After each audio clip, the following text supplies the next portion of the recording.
الحمد لله نحمده ونستعينه ونستغفره ونؤمن به ونتوكل عليه ونعوذ بالله من شرور أنفسنا ومن سيئات أعمالنا من يهدي الله فلا مضل له ومن يضلله فلا هادي له ونشهد أن لا إله إلا الله وحده لا شريك له ونشهد أن سيدنا ومولانا محمدا عبده ورسوله إن الله وملائكته يصلون على النبي يا أيها الذين آمنوا صلوا عليه وسلموا تسليما اللهم صل على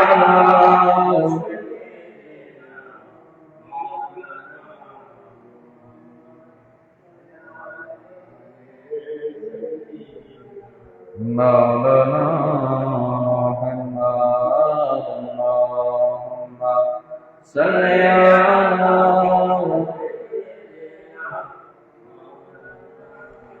وعلى آل سيدنا مولانا محمد كلمة لا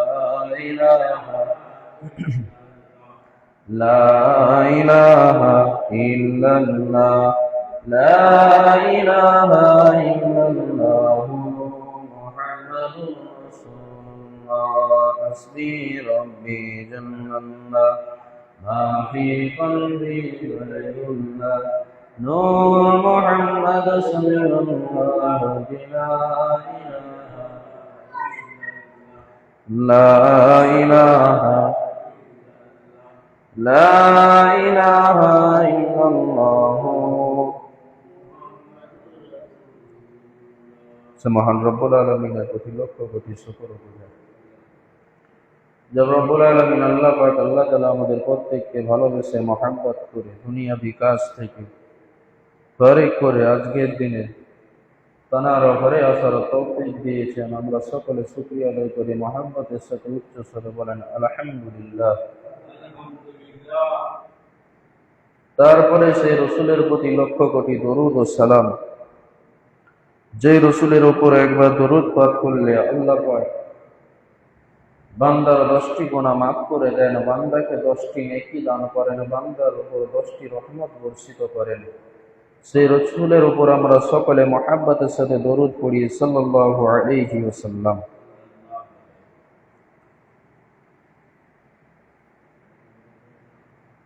আজকের আলোচনা ইসলাম ধর্মে, ইসলামের মধ্যে প্রতিবেশীর হক, অধিকার, তাদের সাথে কিভাবে আচার আচরণ করতে হয়। আমাদের ঘরের আশেপাশে যারা বসবাস করেন তাদেরকে বলা হয় প্রতিবেশী।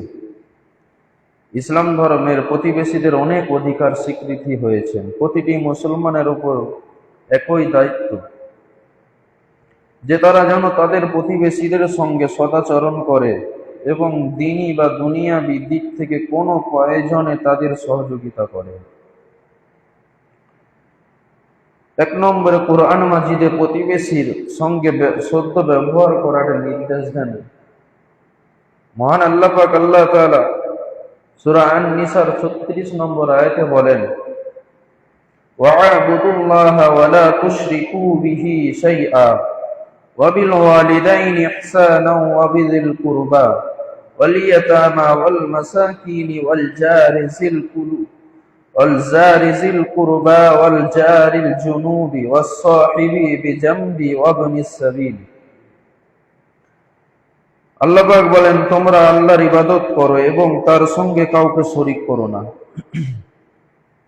পিতামাতার সঙ্গে সদ্য ব্যবহার করো আর আত্মীয় স্বজনের, ইয়াতিম মিসকিনের কাছে প্রতিবেশীর, দূরের প্রতিবেশীর পাশে থাকা সাথী এবং মুসাফিরদের সবার সঙ্গে ভালো ব্যবহার করো।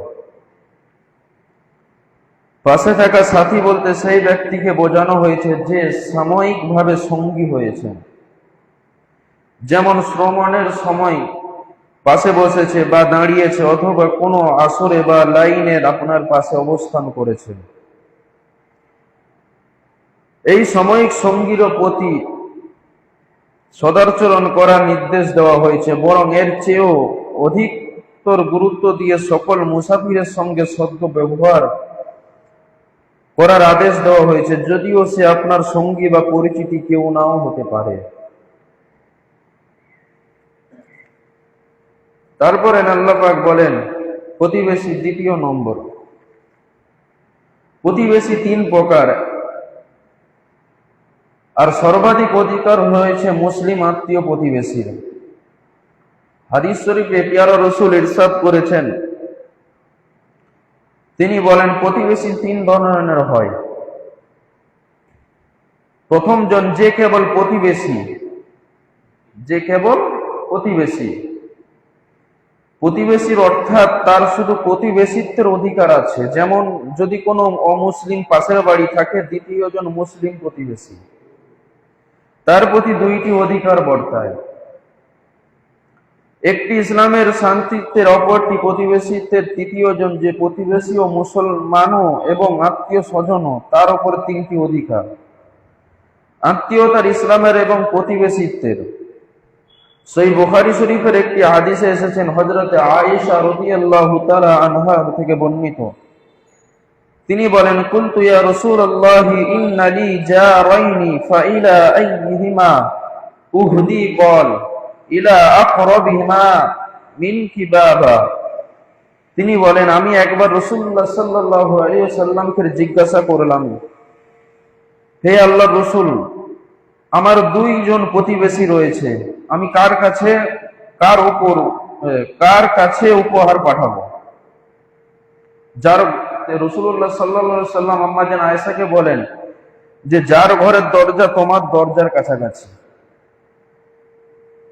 তিন নম্বরে এসেছে হাদিসে প্রতিবেশীর সঙ্গে সদ্য ব্যবহারের নির্দেশ। সহিহ বুখারী শরীফে 6015 নম্বর হাদিসে বলেন, মা জালা জিবরিলু ইউসিনি বিল জারি হাত্তা জরানতু আন্নাহু সাইওয়ারিসুহু। জিবরিল আলাইহিস সালাম আমাকে প্রতিবেশীর সঙ্গে সদ্য ব্যবহার করার ব্যাপারে এতবার নির্দেশ দিয়েছে যে আমি ধারণা করতে শুরু করলাম প্রতিবেশীকে আবার ওয়ারিস ঘোষণা না করে দেয়, ওয়ারিস বানিয়ে দেওয়ার হুকুম না দেয়। অর্থাৎ জিবরিল আলাইহিস সালাম বারবার এই নির্দেশ দিতেন যে প্রতিবেশীর সঙ্গে সদ্য ব্যবহার করো, ভালো ব্যবহার করো। এত বেশি গুরুত্ব সহকারে তা বলা হয়েছে যে কারো মৃত্যু হলে তার সম্পত্তিতে প্রতিবেশী অংশ দিতে হবে। রাসূলুল্লাহ সাল্লাল্লাহু আলাইহি ওয়াসাল্লাম এরকমই ভাবতেন, যে যেভাবে আল্লাহর রাসূলের কাছে জিবরিল আলাইহিস সালাতু ওয়াস সালাম বারবার প্রতিবেশীর বিষয়ে গুরুত্ব দিতেন, যেভাবে বলতেন, তিনি মনে করতেন, ভাবতেন আর বলতেন যে মনে হয় যেন ওয়ারিস বানিয়ে না দেয়। আবার মনে করতেন যে যেন মারা যাওয়ার পরে তাকে মানে সম্পত্তির ভাগ না দিতে হয়। নাউজুবিল্লাহ বলছে কে ভাবতেন? রাসূলুল্লাহ ভাবতেন এই কথাটা। তারপরে 4 নম্বরে বলেন প্রতিবেশীর খাদ্য পানীয় খেয়াল রাখো। সহিহ মুসলিমের একটি বর্ণনায় হযরতে আবু যার রাদিয়াল্লাহু তাআলা বলেন যে আমরা আমার প্রিয় নবী সাল্লাল্লাহু আলাইহি ওয়াসাল্লামকে ঝোলযুক্ত তরকারি রান্না করলে তার মধ্যে পানি বেশি দেওয়ার জোর নির্দেশ দিয়েছেন। তারপর আশপাশে প্রতিবেশীদের দিকে নজর দেওয়ার জন্য বলেছেন, যাতে তাদের মধ্যে কিছু পৌঁছানো যায়। ধরেন আপনার বাড়ির পাশে একজন গরিব প্রতিবেশী রয়েছেন, তার গোশ কিনে খাওয়ারও সে মতন সামর্থ্য নাই। আপনি গোশত কিনে রান্না করে খাচ্ছেন, মজা করে খাচ্ছেন, আপনার বাড়ি থেকে ওই গোশতর সেন্টটা ওই গরিব মানুষের বাড়ি বা পাশের বাড়িতে যাচ্ছে, আপনি মজা করে খাচ্ছেন, সে কিন্তু কষ্ট পাচ্ছে, সে আফসোস করছে। সেই জন্য আল্লাহ রসুল বলতেন যে তরকারি যখন রাঁধতেন একটু বেশি করে পানি দিতেন, যাতে প্রতিবেশীকে দিতে পারে। কিন্তু আমরা আমাদের পাড়া প্রতিবেশীদের ওপর কোনো নজরদারি রাখি না। আমাদের পাড়াতে যে গরিব মানুষ আছে তাদের ওপরও কোনো নজরদারি করি না। যে ব্যক্তি প্রকৃত মুমিন নয়, সে ব্যক্তি প্রকৃত মুমিন নয় যে নিজের পেট ভরে খেয়ে রাতে ঘুমিয়ে পড়ে অথচ তার পাশের প্রতিবেশী ক্ষুধার্ত থাকে। কে বলছেন? রাসূলুল্লাহ সাল্লাল্লাহু আলাইহি সাল্লাম বলছেন যে সে ব্যক্তি মুমিন নয় যে ব্যক্তি রাতে পেট ভরে খেয়ে ঘুমিয়ে যায় কিন্তু তার পাশের প্রতিবেশীর ক্ষুধার্ত থাকে, সে তো তখন মুমিন হতে পারে না। এই হাদিসগুলো নিয়ে আমরা একটু চিন্তা করি এবং নিজেদের পর্যালোচনা করি। আমরা কি শিক্ষাগুলো মেনে চলি? বছরের পর বছর কেটে যায় কিন্তু আমরা একবারও খোঁজ নেই না তাদের কাছে যেসব দেওয়ার কথা, তাদের কাছে বস্ত্র পৌঁছানোর কথা, সেগুলো আমরা দিই না, তাদের দিকে আমরা খোঁজ রাখি না।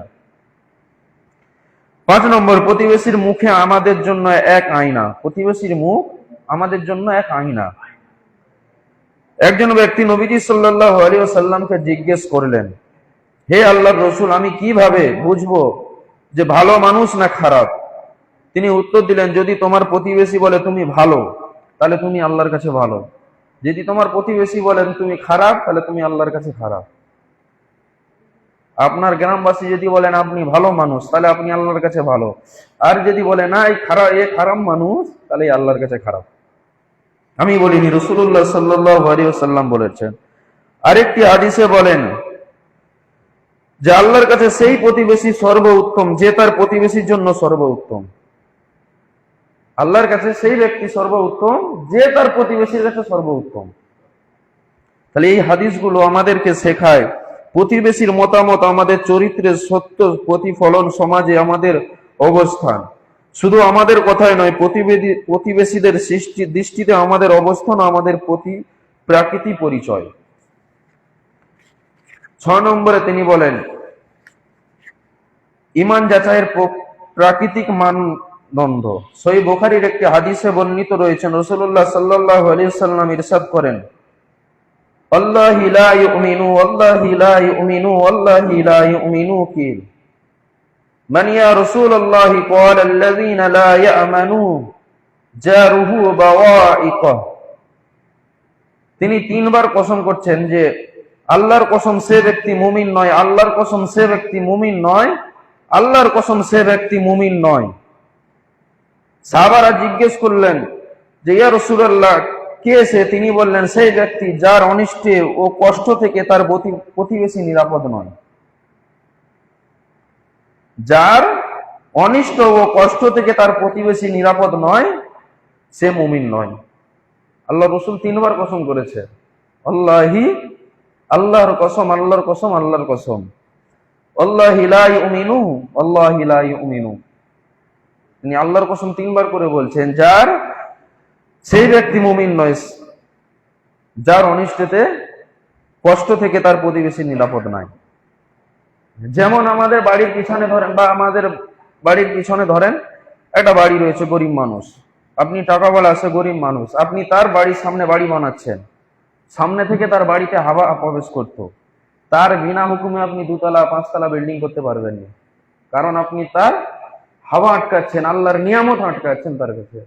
এটাও ইসলাম নির্দেশ দিয়েছে, নিষেধ করেছে।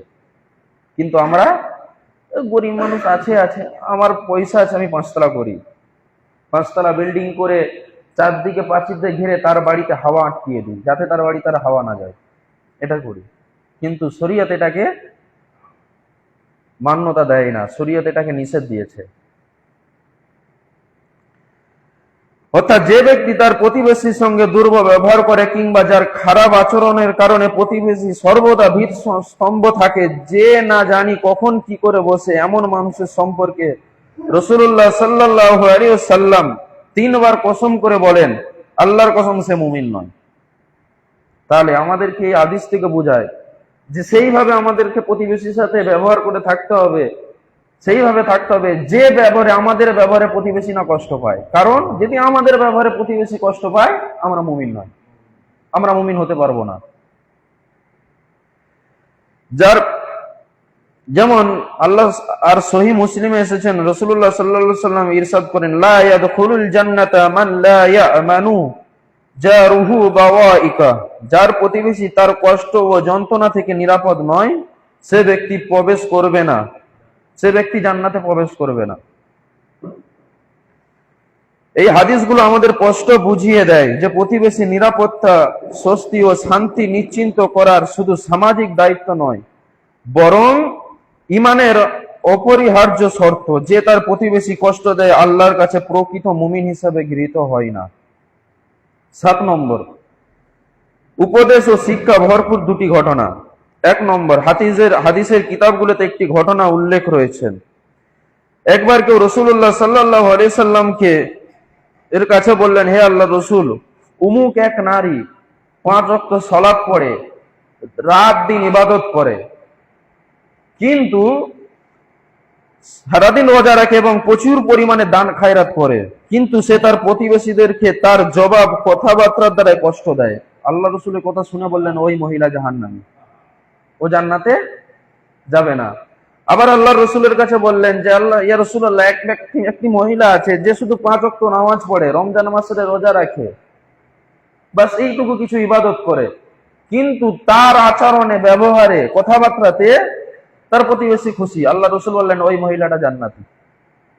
তাহলে আপনি যদি সারাদিন রাত নামাজ পড়েন, সারাদিন রোজা রাখেন, আপনি যত ইবাদত করেন, আপনার প্রতিবেশী যদি আপনার দ্বারা কষ্ট পায়, তাহলে আপনার ওই ইবাদতও কবুল নয়, আর আপনি জান্নাতে যেতে পারবেন না।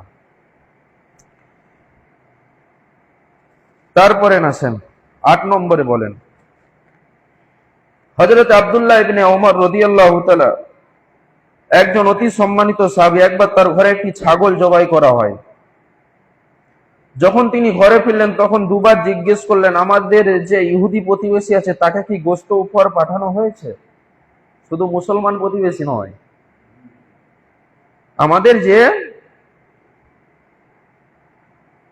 ছাগলটি জবাই করা হয়েছে, ওই ইহুদির বাড়িতে যে গোশত উপহার পাঠানো হয়েছে? তিনি আবার বললেন, আমাদের প্রতিবেশী যে ইহুদি, তাকে গোশত উপহার দেওয়া হয়েছে। এরপর তিনি একটি হাদিস শোনালেন, আমি রাসূলুল্লাহ সাল্লাল্লাহু আলাইহি সাল্লামকে বলতে শুনেছি, জিবরিল আলাইহিস সালাম বারবার আমাকে প্রতিবেশীর অধিকার সম্পর্কে ওসিয়ত করতে থাকেন। এমনকি আমি মনে করতাম যে অচিরেই প্রতিবেশীকে হয়তো উত্তরাধিকারী করে দেওয়া হবে। তাহলে প্রতিবেশীকে কতটা গুরুত্ব দিতেন, যেভাবে জিবরিল আমিন আলাইহিস সালাম আল্লাহ রসুলের কাছে বারবার প্রতিবেশীর বিষয়ে বলতেন। 8 নম্বর, প্রতিবেশীকে কষ্ট না দেওয়া ইমানের দাবি। এটা ইমানের দাবি। সহিহ বুখারীর, মুসলিমে বর্ণিত একটি হাদিসে রাসূলুল্লাহ সাল্লাল্লাহু আলাইহি সাল্লাম ইরশাদ করেছেন, যে ব্যক্তি আল্লাহ এবং আখিরাতের দিনের প্রতি ঈমান রাখে, সে যেন তার প্রতিবেশীকে কষ্ট না দেয়।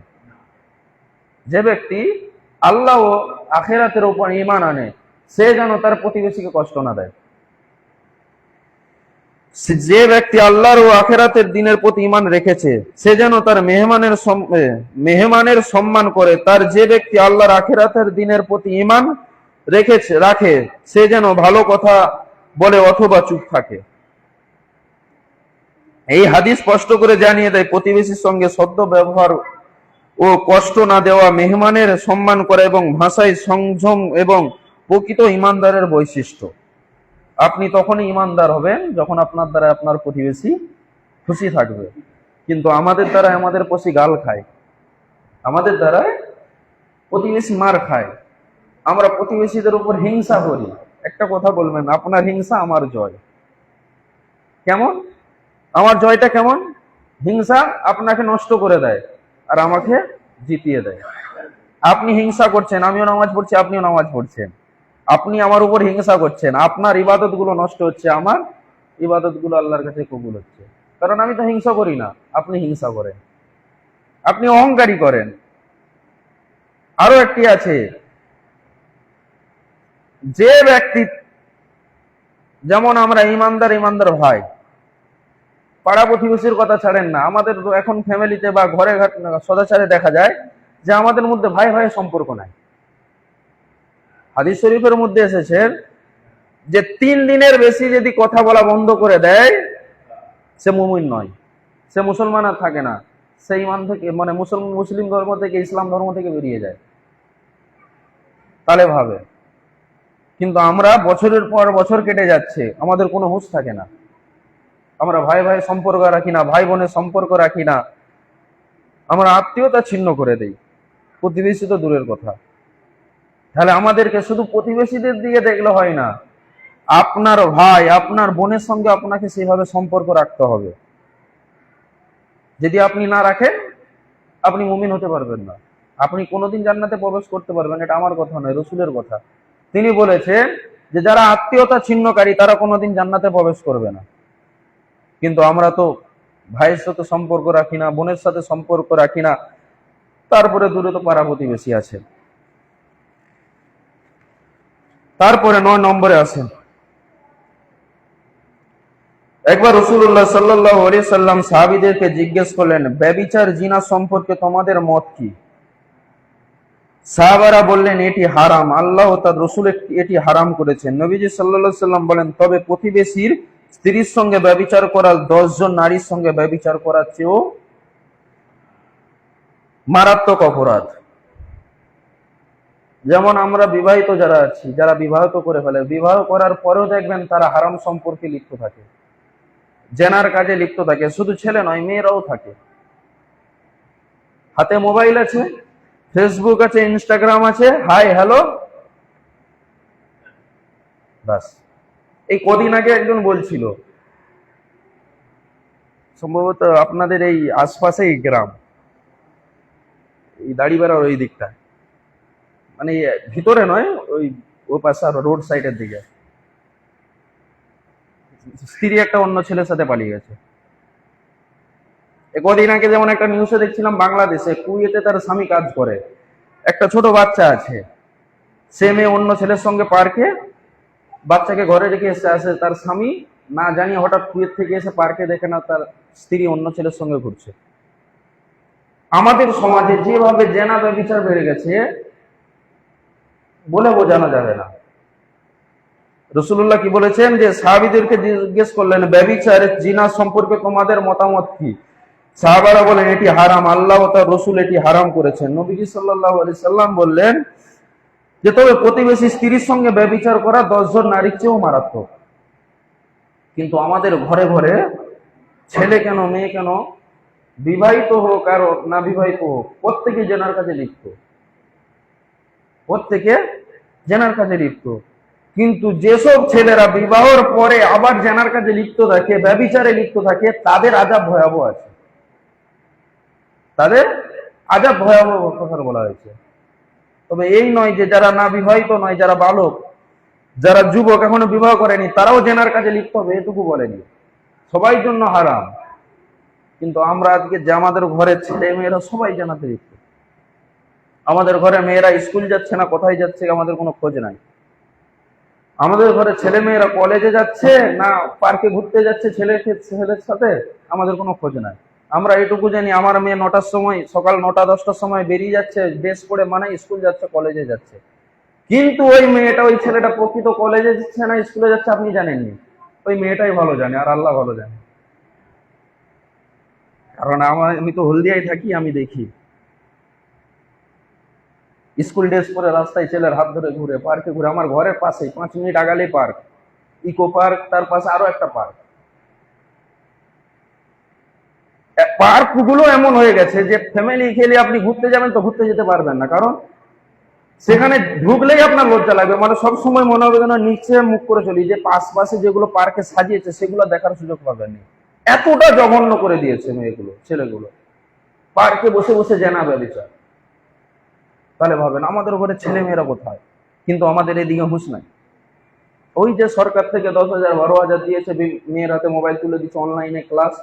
মেয়ে কি যে অনলাইনে ক্লাস করছে সারা রাত ধরে, সেটা আল্লাহ ভালো জানে, আপনি জানেন। এই যে আমাদের ধরে দেখেন না, পালিয়ে যে বিবাহ করে, যেসব ছেলে মেয়েরা পালিয়ে বিবাহ করে তাদের বিবাহ কোনোদিন হয়নি। আপনি বলবেন কেন? মেয়েকে যখন বিবাহ দিতে হয় তার বাপের হুকুম লাগে, হ্যাঁ না, তার বাপ রাজি আছে কিনা।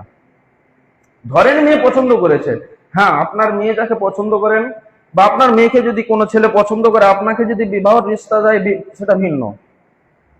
কিন্তু বিবাহের আগে আপনি যে কাজটা করছেন সেটা শরীয়ত সম্মত দেয়নি। আপনি পছন্দ করে রিশতা দিয়েছেন, বিষয়টা আলাদা, কিন্তু আপনি তার সঙ্গে হারাম সম্পর্ক রেখে সম্পর্ক করার পরে তারপরে যখন মানছেন না তখন নিয়ে চলে যাচ্ছেন। এবার আপনি আপনার একটা মেয়েকে নিয়ে চলে যাচ্ছেন, বা আপনার মেয়ে চলে যাচ্ছেন, আপনার ছেলে চলে যাচ্ছে, ছেলের কথায় ছেড়ে দেন। মেয়ের বাপ যদি রাজি না থাকে মেয়ের বিবাহ হবে না।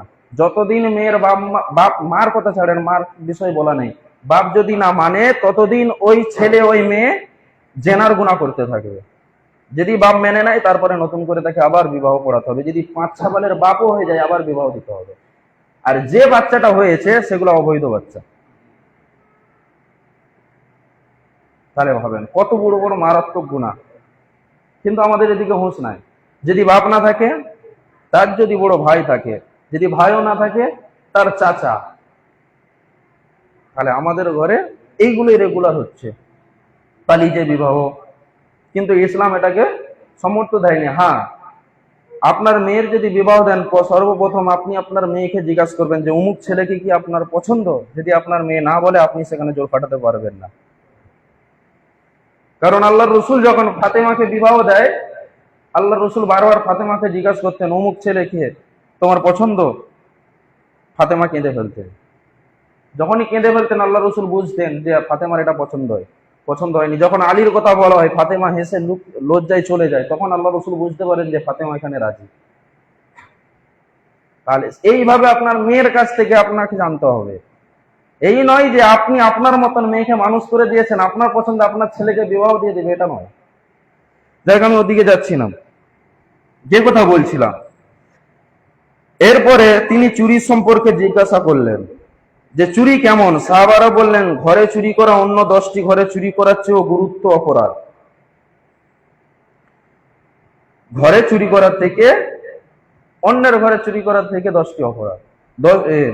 তিনি কি বল, চুরি করা হারাম, আল্লাহর ও তার রসুল হারাম করেছেন। তখন তিনি বললেন, তবে প্রতিবেশীর ঘরে চুরি করার অন্য 10টি ঘরে চুরি করার চেয়েও গুরুত্ব অপরাধ। আপনি যদি আপনার প্রতিবেশীর ঘরে চুরি করেন, ধরেন বাইরে যে 10টি ঘরে চুরি করছেন, তার থেকেও আপনার প্রতিবেশীর একটা ঘরে চুরি করা মানে সেই 10টির থেকেও অপরাধ। তাহলে প্রতিবেশীর দিকে আপনাকে কতটা গুরুত্ব দিয়েছে।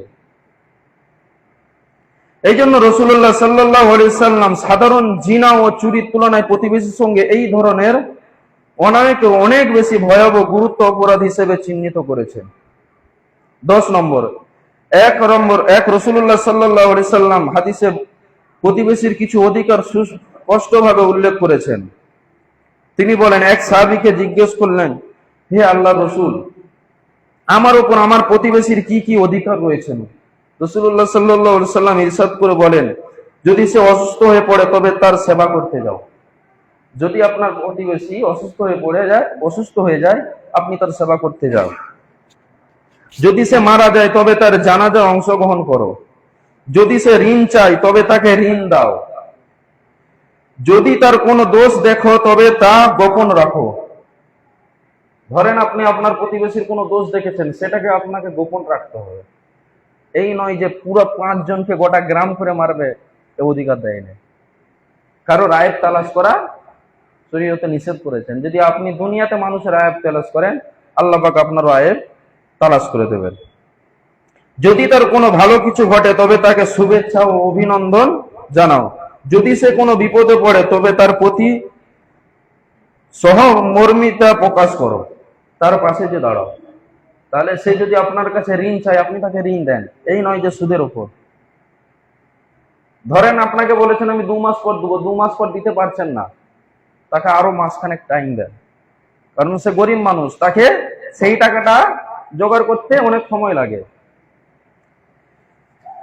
তারপরে তিনি আরো বলেন, নিজের বাড়ির দেওয়ালে এমন উঁচু করো না যাতে তার দিকে বাতাস বন্ধ হয়ে যায়। আমি প্রথমে বললাম না, আপনি বাড়ি বানান বা যাই বানান, এমন ভাবে বানান না যে আপনার পাশের বাড়ি বা পিছনের বাড়িতে না যেন হাওয়া বন্ধ হয়ে যায়। কারণ সেই হাওয়াটা তার বাড়িতে যেত, আপনি পাঁচির বানিয়ে বড় বিল্ডিং বানিয়ে তার সেই হাওয়াটাকে, তার হকটাকে আপনি আটকে দিয়েছেন। এটা আপনাকে শরীয়ত সম্মত দেয় না, শরীয়ত এটাকে আপনাকে নিষেধ করেছে। তাহলে ঠিক আছে, তবে নিজের খাবারের গন্ধ দ্বারা তাকে কষ্ট দিও না। যদি আপনার তাকে দিতে মন না চায়, তাহলে আপনার বাড়ির সমস্ত দরজা জানালা বন্ধ করে দেন, যাতে আপনার পাশের বাড়ির গরিব মানুষের বাড়িতে আপনার খাবারের গন্ধটা না যায়। যদি গন্ধ না আটকাতে পারেন, তাহলে খাবার সময় ওই পাশের বাড়িতে গিয়ে দিয়ে আসেন। যদি অল্প আনেন, রাসূলুল্লাহ যেভাবে শিখিয়ে গেছেন, বেশি করে পানি ঢালেন, তার বাড়িতে দিয়ে আসেন। এই হাদিসের মাধ্যমে বোঝা যায় ইসলামের প্রতিবেশীর অধিকার কতটা বিস্তৃত এবং সংবেদনশীলতার সাথে বিবেচিত। শুধু তার নিরাপত্তা নয়, বরং তার অনুভূতি যেন কষ্ট না পায়, সেই দিকেও বিশেষভাবে গুরুত্ব দেওয়া হয়েছে। তাহলে আল্লাহ তাআলা আমাদের প্রত্যেককে প্রতিবেশীর সাথে শুদ্ধ ব্যবহার, ভালো ব্যবহার করার তৌফিক দান করুন, আল্লাহুম্মা আমিন। আমরা সকলে এই হাদিসগুলোর উপর আমল করার তৌফিক, আমরা আমল করার চেষ্টা করব। সকলে করব তো? বলেন ইনশাআল্লাহ। আল্লাহ তাআলা আমাদের প্রত্যেককে বলা ও শোনার থেকে বেশি বেশি আমল করার তৌফিক দান করুন, বলুন আল্লাহুম্মা আমিন।